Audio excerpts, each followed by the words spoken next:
friends, I created this channel over a year ago now to encourage others to make delicious, no-fuss homemade food. But I realise I've never shared with you why cooking from scratch matters so much to me and my family. So in this video, I want to tell you the story of our health journey. Now, I'm not a doctor or a nutritionist. I'm a music teacher and music therapist who loves to cook. Everything I share here comes from my own experience, not as medical advice. I'll link some of the resources that have helped me in case they're helpful for you too. While I'm telling you our story, I will be making some sausage and tomato quiche, as well as some easy almond cookies. I'll tell you more about that later. My husband is French and we've lived just outside Paris for over 21 years. We both grew up with homemade family meals around the table, and that's something I really appreciate about French culture too. So making and eating homemade food has always been an important part of our lives, and this continued when we got married and started having children. Our first two children were born and were generally very healthy from the start. They had no issues to speak of and certainly no allergies. So when our third child was born, we were expecting everything to be the same. When our third baby was born, things felt different right from the start. He cried for hours every evening, had constant colds and tummy troubles. Our first doctor wasn't worried at all, but a new one quickly suspected a dairy allergy. Once I removed dairy from my diet, things started to improve. Later, we learned he also reacted to gluten and potato. It was a steep learning curve. I was suddenly making everything from scratch because there were almost no ready-made options he or I could eat. To be honest, it was exhausting and sometimes demoralising.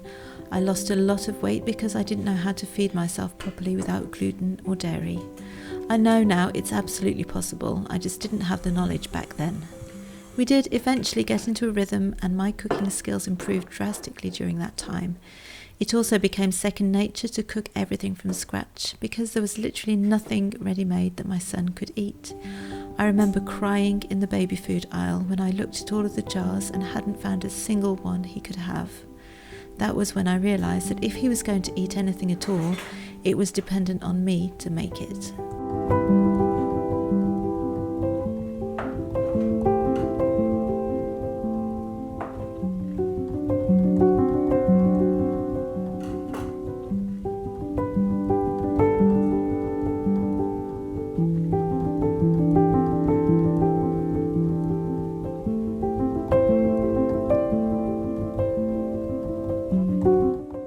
When our fourth child was born, we thought those struggles were behind us, but when he started nursery and had formula, he began having constant ear infections. After a severe allergic reaction, we learned he too had milk, gluten and cashew allergies. Thankfully, we knew what to do this time, but it made me start asking why this was happening again. Around the same time, we discovered that our third child had ADHD and learning difficulties. I couldn't help wondering whether food might play a part. Doctors didn't think so, but when I read The Whole and Healthy Family by Jodie Mockabee, it really resonated with me. Her story helped me explore gut health and how it might connect to overall well-being. My son had been reintroducing many of the foods that he was allergic to, so my husband and I thought and prayed a lot about it and decided that we would once again remove milk, gluten and potato. We saw a difference. He started gaining more weight and many symptoms improved slightly.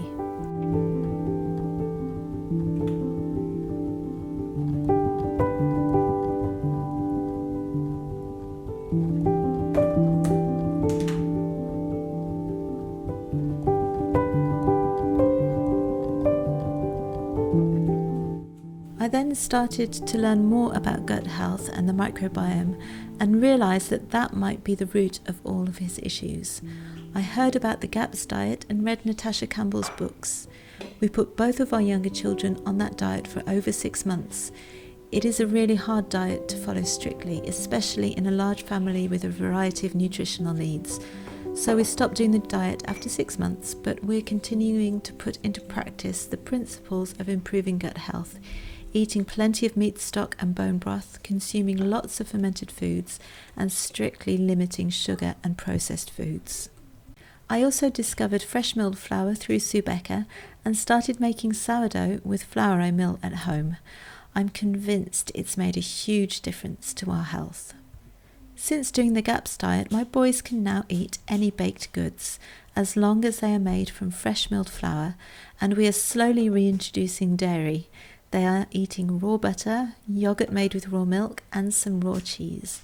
This makes such a huge difference to them and to us as a family.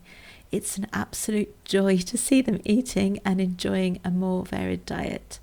They are gaining weight, which has sometimes been a struggle for both of them, and we are seeing a slight improvement in ADHD symptoms, although it's not drastic.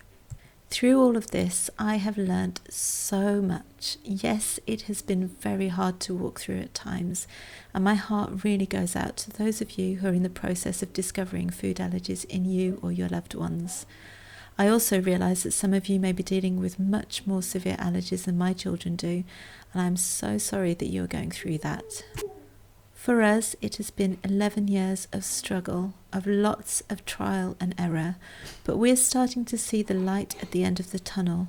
In the past, we have reintroduced allergens and been forced to go back to an eviction diet because of weight loss. For now, this time, it seems to be sticking. I'm praying that we won't have to backtrack again. I'm pretty sure my boys won't ever be able to eat just like everyone else. I think that they will always have to eat mostly homemade and be careful of the quality of the ingredients they use. But this whole story has taught me the importance of eating well, of being conscious about what we are putting in our bodies.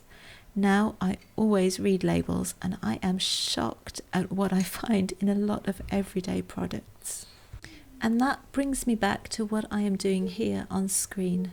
My boys have youth group, well, 2 of them do, and because of his food allergies, my 3rd child won't be able to eat what they are offering in terms of food, so I'm making a quiche for everybody to share and some of these delicious almond cookies for him to take along and share too.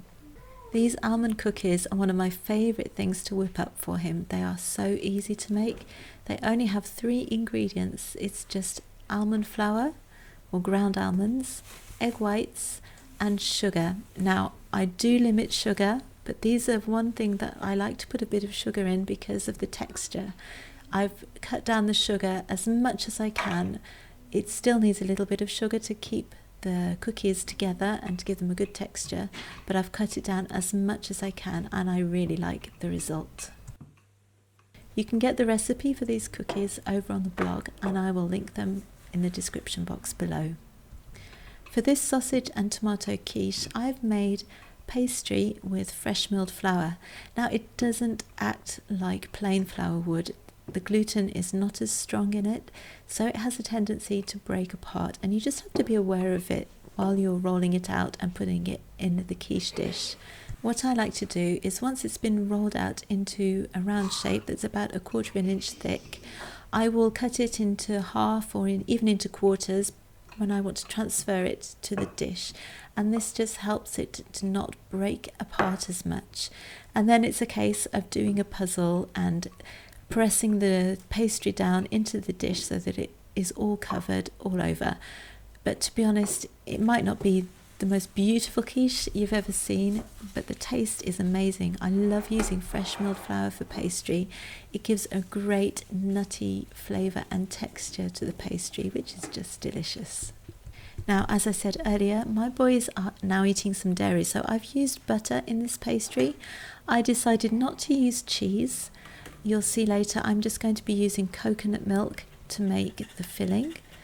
And it tasted really good. I was wondering how it would go down with the other young people in the group, but apparently everybody really enjoyed it, so that's definitely one to do again. Now, one of the things that I really like to do when I'm making food from scratch is to make the most of my time in the kitchen. So I'm not just making food for youth group, I'm also making our evening meal. I made 3 lots of pastry, and I'm going to be making 2 quiches, so we'll eat 1 tonight. The boys will take 1 to youth group tomorrow, and then I've got 1 lot of pastry left over, which I will put in the freezer to eat for a different meal. Now, this is the delicate bit that I was telling you about. This is where the pastry breaks, so you can see I'm having a bit of trouble, and I do have to piece it together in the pie dish, but it turns out absolutely fine. Now, one really important step to making quiche is blind baking the pastry, and I do this by pricking the pastry and then I cover it with baking parchment, and then I pour over, well, I use lentils. It's pretty good if you can use beans, just dried beans, or maybe some pastry beads, some baking beads. You can buy ceramic ones on Amazon, I think. I bake that for about 10 to 15 minutes in the oven before I put the filling in there, and it just ensures that the base of the quiche stays nice and crisp. Now, I don't make quiche very often. My family absolutely loves it, but I find it's quite a fussy, finicky thing to make, especially if you're making your own pastry. There are lots of different steps to it. You have to be organised and make sure that the pastry has time to rest. So to be honest, I'm just not organised enough to make it very often. It's not difficult, it just takes a bit of organisation. I prefer meals that are a lot less hands-on. I love to make sheet pan meals or stews and curries and things that can be served over rice. I just think that they're so easy to make, especially if you like to cook in advance like I do. You can heat them up really easily when you're ready to eat. So this is a bit of a treat for us tonight. It's not very often that I get round to making quiche. Again, I have a recipe for sourdough pastry over on the blog, and I'm pretty much using the exact recipe. I'm just replacing plain flour with fresh milled flour, and I will link that in the description box below. You can also get the recipe for this sausage and tomato quiche over on the blog, and I'll make sure to link that too. Now, I'm doubling this recipe, but you'll need 3 eggs and some milk of some kind, so it could just be ordinary cow's milk. I used coconut milk. I've also used almond milk or oat milk in the past. That works well too. You can also add some cheese if you like. That is so good when you can add some cheese in there, but I don't think I had any this day, so I didn't put any in there. I put a bit of arrowroot in there to thicken it, but you could use corn flour or plain flour if you prefer. Don't forget to add salt and pepper and any other spices you like. Just be aware that for this particular quiche that's using sausage meat, that often is already salted, so you need to be careful not to add too much salt into the filling. This filling whisks up really easily and makes a delicious, smooth filling to this quiche. And the whole time that the pastry's been cooking, the sausage meat has been browning on the stove, so that's cooked through already.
When the pastry has blind baked, you take it out of the oven, and I like to smother it with mustard. It adds so much flavour to the quiche.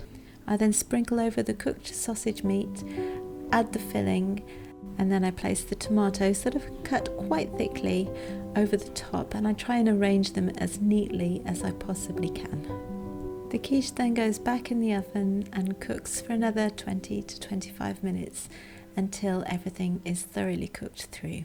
This is amazing, served with just a green salad, or maybe if you're really hungry you could have some roast potatoes with it too.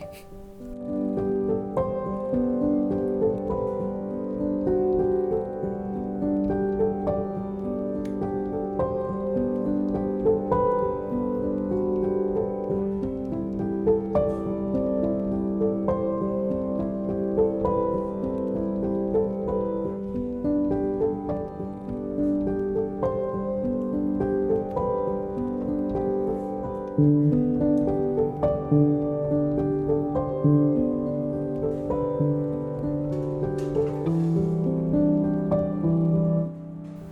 you for listening to my family's story today. I have become more and more passionate about the importance of making food from scratch, and I strongly believe that families would be so much healthier if homemade food were the norm rather than processed ready-made food. And that is really why I started this channel. I want to encourage others to start making food from scratch. Yes, I love making sourdough, but you don't have to start there. You can start with an easy sheet pan meal, like I shared a couple of weeks ago, or why not whip up an easy creamy pasta sauce? I'll link one below for you. If money is an issue, I have a free budget cookbook you can download, and there are so many easy swaps you can make in your kitchen to just get started on your homemade journey. Let me know in the comments below if there is anything in particular you're looking for. Making food from scratch has been such a blessing and source of healing for my family. I hope you will join me on this journey. Let's make real food together. I'll see you next time, friends. Bye.